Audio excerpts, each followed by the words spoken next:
नमस्कार प्यारे साथियों, आज हम विलोम शब्द का अध्ययन करेंगे।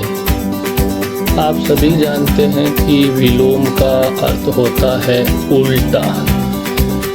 क्या होता है? उल्टा। और इसकी परिभाषा देखें तो कि जिस शब्द के द्वारा हमें उसके विपरीत अर्थ का पता चलता है, विपरीत तो हो या उल्टे अर्थ का पता चलता है, उसे विलोम शब्द कहते हैं। जैसे उल्टा का सीधा, सुख का दुख। अब हम प्रमुख विलोम शब्द देखेंगे। अमृत का विलोम विष। अमृत यानी इसके पीने के बाद व्यक्ति अमर हो जाता है। अर्थ का अनर्थ। अनधन अर्थ से अनर्थ। अग्रज, अनुज। अग्र मतलब पहले, अनु मतलब बाद में, जिसका पहले जन्म हुआ है वो अग्रज यानी बड़ा भाई। अनुज छोटा भाई। अंत, आदि। आदि मतलब प्रारंभिक, अंत मतलब समाप्त। अंश, पूर्ण। अंश मतलब थोड़ा हिस्सा, पूर्ण का मतलब पूरा। अवतल, उत्तल। ये लेंस होते हैं, अवतल लेंस, उत्तल लेंस। एक धसा हुआ होता है, एक उभरा हुआ होता है बीच में से। अल्प, अति। अल्प मतलब थोड़ा, अति मतलब ज्यादा। अनेक, एक। अनधन, एक। जो एक नहीं है वो अनेक। अंधकार, प्रकाश। और यही प्रकाश जो अभी कला वर्ग में टॉपर बना है, बाड़मेर के हैं और अपना सरकारी विद्यालय के थे, तो वो नाम भी होता है प्रकाश। और प्रकाश का विलोम अंधकार। अपमान, सम्मान। अपमान मतलब व्यक्ति का अपमान होता है तब उसे बुरा लगता है, और सम्मान होता है तब उसे अच्छा लगता है। तो आप भी जितना संभव हो सके व्यक्ति को सम्मान दो, अपमान किसी का मत करो। अस्त, उदय। जैसे सूर्यास्त, सूर्योदय। सूर्यधन, उदय सूर्य का उदय होना, और सूर्य का अस्त होना। सूर्य धन, अस्त, सूर्यास्त। अपेक्षा, उपेक्षा।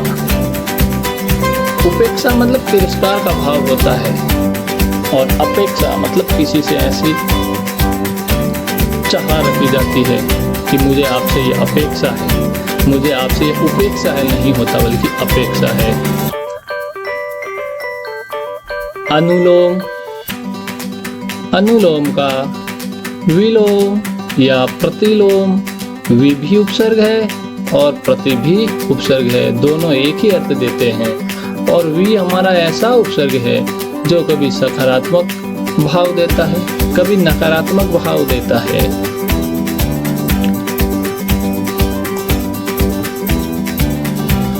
अतिवृष्टि, अनावृष्टि।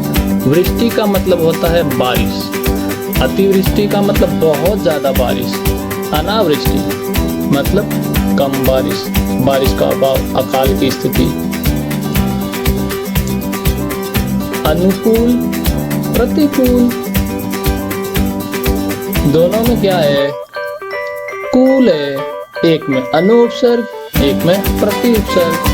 कूल के अनुसार अनुकूल, और उसके प्रति मतलब विपरीत, कूल के विपरीत प्रतिकूल। अपराधी, निरपराध। यहाँ देखो विशेष तौर से ध्यान देने की बात है कि अपराधी का निरपराधी नहीं होगा विलोम, क्योंकि निरपराधी में निर्जी है हो जाएगा और अंत में ई प्रत्यय भी हो जाता है। तो ये क्या होता है, पहले नेगेटिव अर्थ देता है फिर वापस पॉजिटिव अर्थ देता है, तो ये दोनों एक साथ नहीं आ सकते। इसलिए अपराधी का होगा निरपराध। अपराधी मतलब जो अपराध करता है। निरपराध यानी जिसने कोई अपराध नहीं किया है। निर्धन अपराध तो निर उपसर्ग है। अवनी अंबर, और ये हमने धरती के पर्यायवाची में पढ़ा भी था। अवनी किसका पर्याय है? धरती का, पृथ्वी का, भू का, भूमि का। और अंबर मतलब आकाश, हमने दो पर अंबर भी पर्याय में पढ़ा था। आकाश भी होता है, अंबर मतलब वस्त्र भी होता है। जैसे हमने कहा था बाहर पीताम्बर सूख रहे हैं, तो बाहर पीले वस्त्र सूख रहे थे। ईमानदार बेईमान, ईमान से रहित। अज्ञ विज्ञ, ज्ञ का अर्थ होता है ज्ञान के अर्थ में आता है। अज्ञ मतलब जिसके पास ज्ञान नहीं है, वो मूर्ख अज्ञ। और अज्ञ का हो जाता विज्ञ। आदि अंत, आस्तिक नास्तिक। आस्तिक मतलब जो भगवान के होने में विश्वास रखता है कि इस लोक में ईश्वर है, वो तो है आस्तिक। और जिसका भगवान में विश्वास नहीं होता है वो है नास्तिक। आरोह अवरोह, आरोह का मतलब चढ़ाई, ऊपर चढ़ना। अवरोह मतलब नीचे उतरना। आरोह अवरोह। आकाश पाताल, आशा निराशा। इसमें भी देखो निरुपसर्ग है। निर्धन आशा, आशीर्वाद अभिशाप, आशीर्वाद का अभिशाप।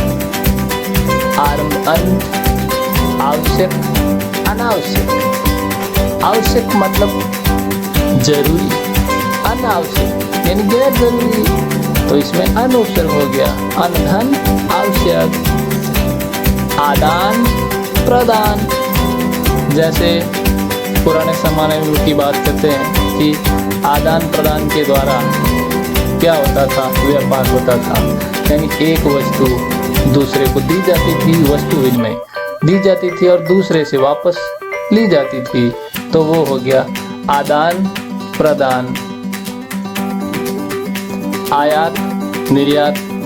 आयात का मतलब दूसरे देश से कोई वस्तु मंगाना। निर्यात मतलब अपने देश से दूसरे देश कोई वस्तु भेजना। आयात निर्यात। आदर अनादर। आदर इसमें भी देखो अनुपसर्ग अनादर। आश्रित अनाश्रित। आश्रित मतलब किसी पर निर्भर। अनाश्रित यानी जिस पर कोई आश्रित नहीं है या जो किसी पर आश्रित नहीं है। आश्रित अनाश्रित। इष्ट अनिष्ट। इष्ट अपने इष्ट देव को याद करो, यानी इष्ट का मतलब प्रिय। अनिष्ट यानी जो प्रिय नहीं है। इहलोक परलोक। इहलोक मतलब इस संसार में, परलोक मतलब इस संसार से परे।